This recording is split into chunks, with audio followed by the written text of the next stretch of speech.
মসজিদের ইমাম সাহেব, মৌলভী সাহেব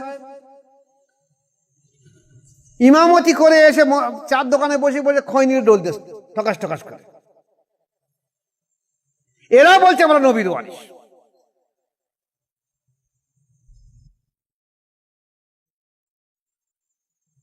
বহু মাওলানা মৌলভী মসজিদের ইমাম সাহেব এমনও প্রমাণ হয়েছে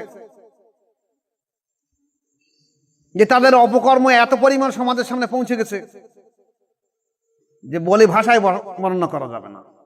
অনেক জায়গায় রেপ কেসে তারা জড়িয়ে পড়েছে। এরা বলছে আমরা নবীর ওয়ারিস। বহু মাওলানা মৌলভী এমন আছে যারা সমকামী জড়িয়ে পড়েছে, তারাও বলছে আমরা নবীর ওয়ারিস।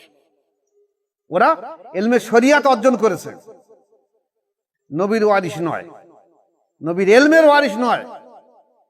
নবীর ইলমের ওয়ারিস হতে গেলে একটা মানুষকে অন্তঃশুদ্ধ এবং তাজকিয়া নফস থাকতে হবে।